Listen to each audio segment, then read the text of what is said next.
Hey, it's Jay, and you are listening to the Walk With Me podcast, episode 11. Come on out and walk with me. If you aren't walking, this is your invitation to do it. Get your shoes on or go barefoot, however you feel called. Just try to get yourself up and moving. I don't care if you walk in circles around your house or if you have your favorite path that you want to take, or even if you take me to the gym with you. Just move your body a little bit, because this is accountability for both of us to move our bodies. And if you remember our episode with Erin Stutland, movement in your body creates movement in your life. And what I'm hoping is that we've experienced some momentum together. I cannot even begin to tell you guys how much this time together has created momentum in my own life. So much healing has occurred for me just around the creation of this entire podcast. I created it really for the first time in a long time, not out of obligation or doing what the industry seems to indicate is the best moves to make for your business or your brand or your message, getting out content. I created this with no expectations of how it would be received. I created it from a place of asking, what feels good to me? How do I want to share? How do I want to create? And also, what do I need in my personal life? How can my business, instead of being an extra to do, become something that influences a greater sense of connection and joy and pleasure in my life and propels my personal goals forward? And that's been one of the main shifts, and a lot of the techniques and tools I've been sharing with you so far have been around my own healing process in that. And I've recognized, this identity change I've been going through right beside you and before your eyes has been long-term in the making. I actually hired a coach over a year and a half ago to work on this deep dive of shifting how I relate to my business and my pleasure. And it's like now it's actually in integration, and it's in that final stage of integration. And that's why so much momentum has been happening, because the pieces are coming together. And I've had a really busy last couple weeks. I'm on this schedule for the podcast actually to create all of our content for the year to be done by July 1st. So my team and I have created a whole plan in our scheduling software in Asana. I have a few women on my team. I have a copywriter. I have a operations manager that handles all of the technology and design of graphics and design on the website. And I have an executive VA who does all the things. She supports my client care, customer service, and she helps with the podcasts and anything I need. Basically, she's there to be my first-hand woman. And so we've created this plan together to get all of this done by July, so that in July we have finished the whole series, and so that we can move on to our what we're going to do next, the documentary, and we're deciding whether we're going to run the holiday challenge again this year. So this past couple of weeks, I've had to kind of push all of my pieces into a 2-week span, because I'm leaving on a 2.5-week vacation to go to a dear friend's wedding and to lead a retreat for the women who are in my mastermind. And all of this is in California. So the wedding's in Sonoma, California, and the retreat is in Ojai, California. And then I'll be spending some time with my sister, my dad, and my brother in California. We're going to go boating. We might go to Vegas. So some really fun stuff planned. And I want to be all in for those things. I want to have a great time with Brent at the wedding. We're getting a date night. Violet's staying with a friend. And really sink in to the work with these women that are in the Captivating Feminine Leadership Mastermind. It's our first long luxury in-person retreat, and I've got a lot planned. And then just enjoy the time with my family.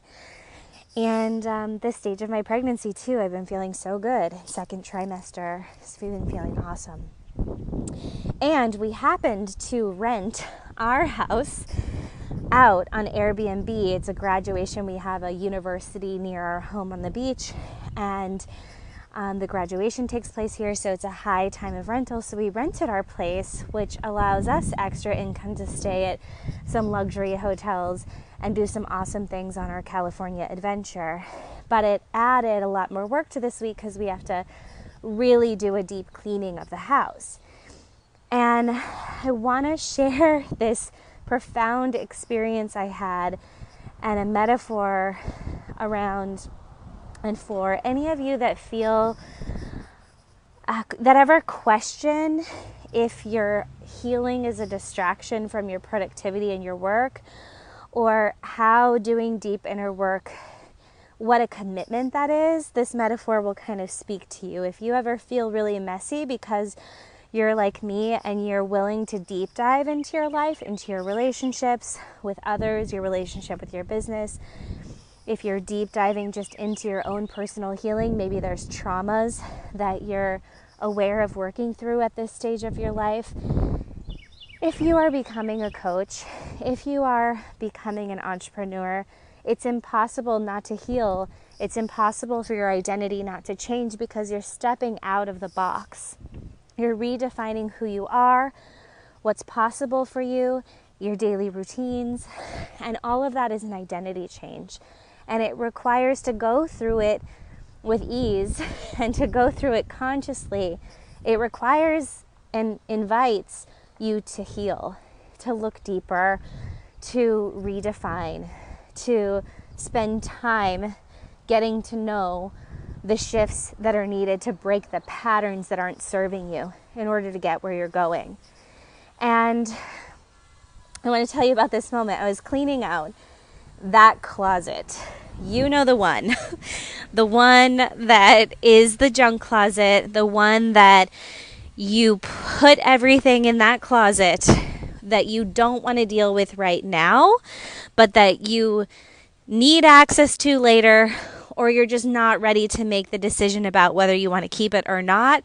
So you want it tucked away to deal with it at some point, right? So at the top of our stairs, you're probably already sensing the metaphor. I hope you are. And yes, I am this geeky. When I'm just cleaning out a closet, I think about these things. So I have been doing all little corners of the house. The kitchen cabinets were easy. I did the bathroom, cleansing it out for Airbnb so it's a clean slate, so there's not a bunch of personal stuff around, and anything that is personal is put away. And when I got to Sunday evening, it's like, I got to tackle that closet. It's time. It's the thing. It's right at the top of the stairs. It's where people put their jackets, and there's a lot of stuff in there. So I just got started on it. I jumped up and just started doing it. And I didn't realize at first how frustrated and overwhelmed I was. As I started to pull things out, I was like, this is just so much stuff. I don't even know what to do with this. There's so much to go through. It's going to take longer than I originally thought when I opened the door. And my general mood shifted really dramatically to this feeling of frustration and overwhelm. And I thought, my first thought as a learned behavior is, can I receive support around this? And while I'm trying to do this, my daughter, anytime I would start a pile, there'd be a pile of change. There'd be a pile of, trash. There'd be a pile of receipts. There'd be a pile of stuff that was left in my purse that needs to go up to my room.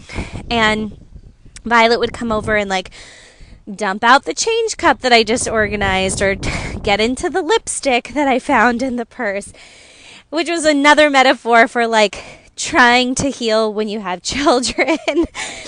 And, I started to notice my mood. And when I said, can I receive help? This is not my husband's zone of genius. A lot of the stuff in the closet was actually mine to unpack and make decisions around. So I was like, no, this really is my thing to do. on my own terms. And I asked Brent to take Violet out. Oh wait, this is what happened first before the big bang. So I'm leaning in the closet. I'm finally got almost everything out of the closet, which was the most overwhelming thing to see. And then this handheld vacuum fell from the top shelf onto my head and hit me in the nose and the side of my forehead. And I scream out loud with so much frustration. You could not imagine the darkness in this scream. And I said, "Fuck! Ouch!" And Brent and Violet came running down, and he's like, "Are you okay?" And I was crying, and really a huge overreaction. It didn't hurt that bad, but it was the frustration coming out.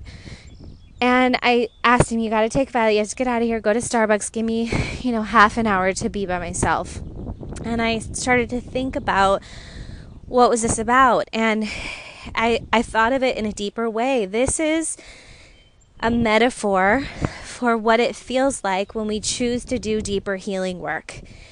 This is really what the process, if we could speak to it, what the process is like. It feels like annoying, overwhelm, takes longer than we thought, feels like it requires all of our time and focus when there's other things we want to be doing or feel we need to be doing. And it hurts. Sometimes things fall and hit us in a soft spot, in a wounded spot, and it's intense. And it's also doesn't have to be that way. Like if I gave myself more comfort to make it fun, I put on some music. So that's the first thing I did. I put on some fun music. I took a few deep breaths, and I recognized I don't have to clean this closet. I could put a lock on it and keep all that stuff in there. Or I could just leave it for the Airbnb and see if they care or not. But I made the choice, and I made the choice because I knew and I know how good it's going to feel when all that stuff is cared for, and when I get rid of what I don't need anymore, and when I organize and place forward the things I do need easier access to, and how much time that will save, and how good it will feel, and how that will influence just day-to-day life. And so as I just recognize this is the choice I'm making, and it's a good one, and I went back into the experience, my whole experience changed. In fact, I'll bet the reason that vacuum fell on me is because of the flustered energy I was holding in my energy body all around me. The energy of our energy bodies is something I don't think we really think about all that often. We don't actually take a lot of time to think about, beyond our mind and what we're doing, what is the impact that our energy has? What is the signal, the frequency that we're actually putting out into the world that's being received by others? And like I said, as I knew I would feel when everything was put away and thrown away for the past few days, it's been so awesome. Like, I can find my jacket. I can find Violet's school bag in the morning.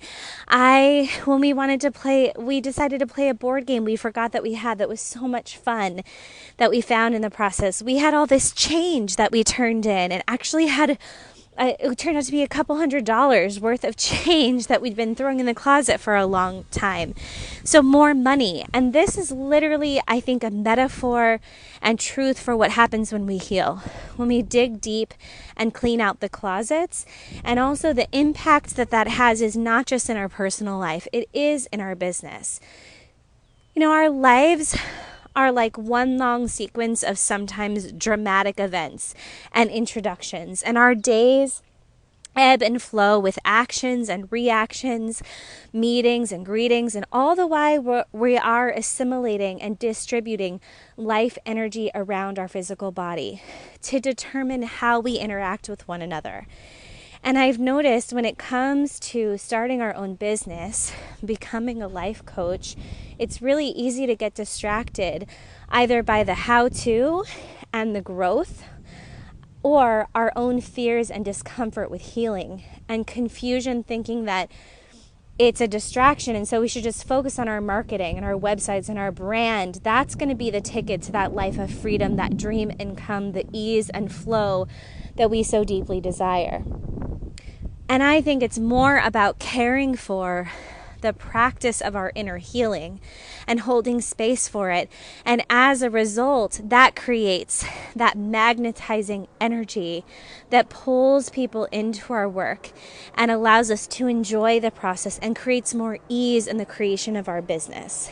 And the other mistake we make as entrepreneurs is we start comparing ourselves to others' progress and making decisions about ourselves and our potential based off our assumptions from comparison, and thinking we don't have the answers inside of us and that there's someone out there better and smarter than us that we need in order to succeed. And I had that moment with the closet too, where it was like, this is mine to unpack, and what I'm searching for is in here. And I can make the choice to access it and innovate it from me. And this podcast is a testament to that too. I had all these beliefs about creating it, that no one does it this way. No one has airplanes flying in the background. Nobody's out of breath.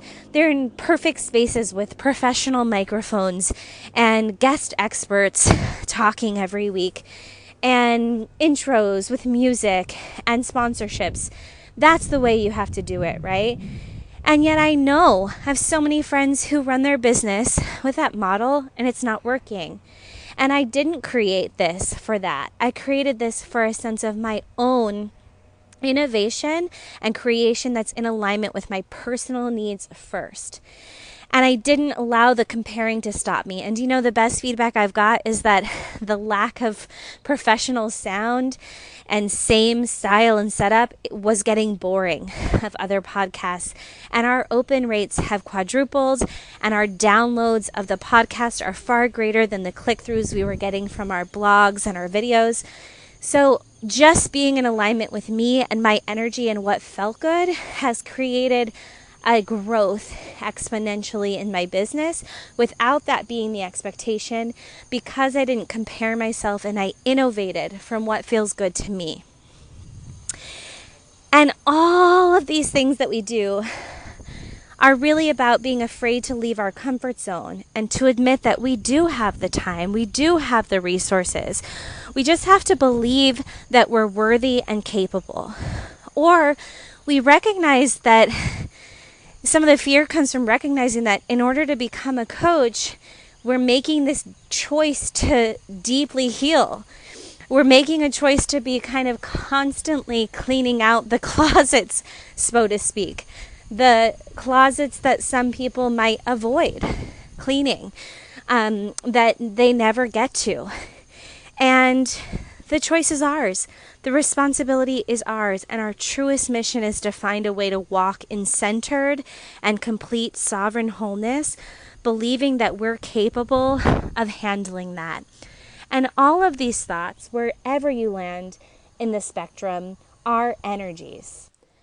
It's the life force energy that's all around you. And these energies within are what build the foundations of our true nature and our life experience as we know it. And how we shift these energies is directly related to the future that awaits us and that we're creating right now. So while we're looking to the external world for security and guidance and faith and hope and answers, they're all really living and breathing within us at all times. We have an energy body, and if we don't take care of it, who will? And this is really the core of what we do as life coaches. This is where your passion and purpose merge as a coach. Your ability to nurture and care for your own and your client's energy body. And all the patterns that you are breaking for yourself and for the collective, and knowing that you have to hold really strong place when you step into the role of a coach for your clients to do pattern breaking. And breaking patterns is not an easy commitment. When I think about this, I just led a call for my mastermind, and One of our guest mentors shared it like breaking your patterns is like standing on a train track with a train coming at you, and the train represents all the patterns that you are breaking for yourself and the collective, and it's moving at a solid and intense pace.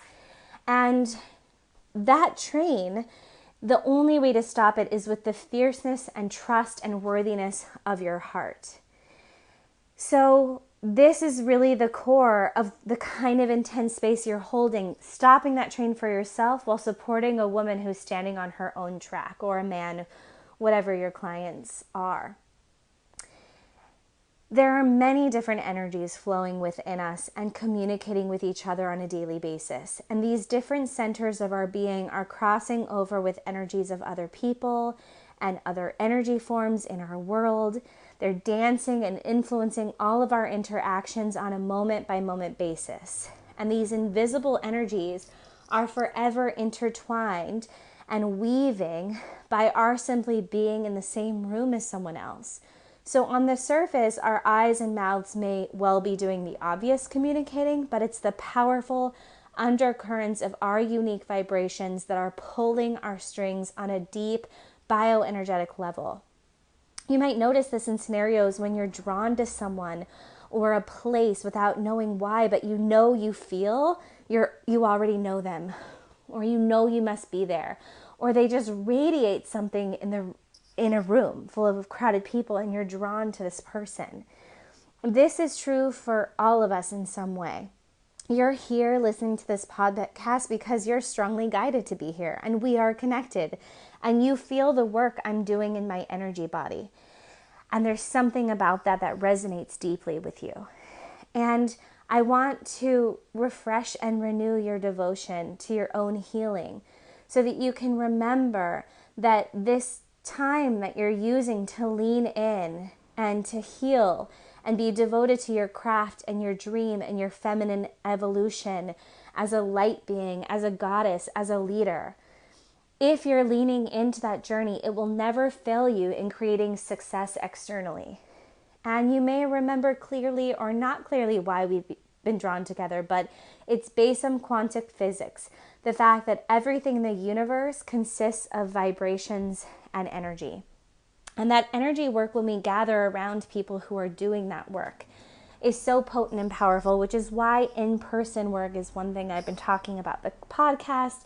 It's why I have to work with all my clients in person on retreat. It's why I lead the annual Captivating Feminine Leadership Retreat, so that there's a space for you to nurture your energy body.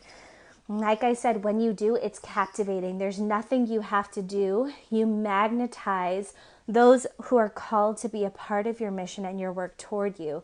And it's far better and greater than any marketing technique, funnel strategy, business strategy that you can implement or learn with any other kind of work.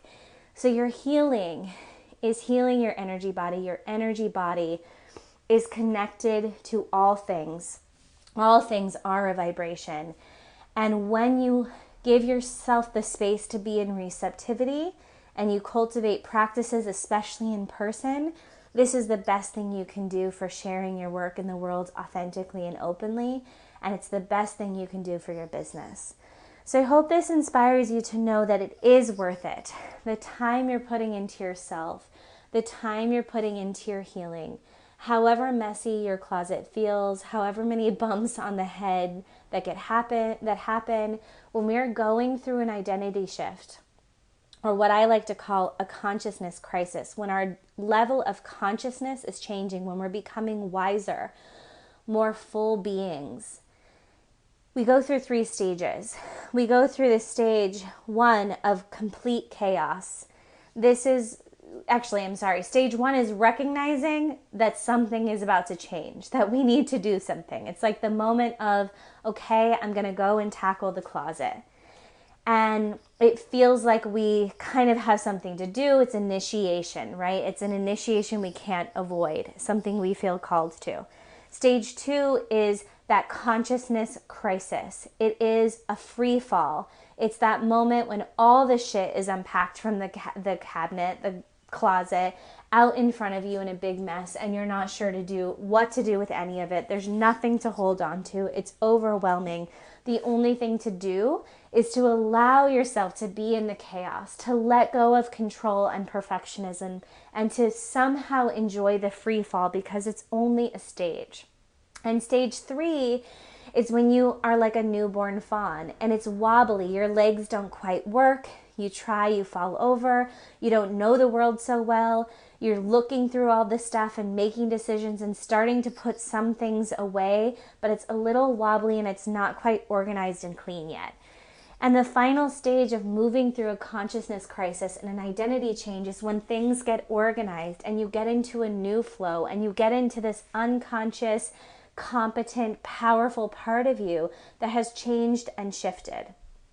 And we all have to go through this experience, and we all have to go through each stage to get to the other side. And we will definitely go through identity changes in our life, multiple of them. And if you're lucky, you'll go through a few consciousness changes too, which means you're actually going to have a deeper relationship to yourself as a full spiritual being, inhabiting a very powerful human body with a mind and an access to energy that can direct and receive and call in and manifest abundance. So you're doing it right, sister. Keep on your healing path. And I'll put out the invitation. It's still open. If you want to join me for the Captivating Feminine Leadership Retreat, head on over to thecaptivateretreat.com and secure your space to join us in person.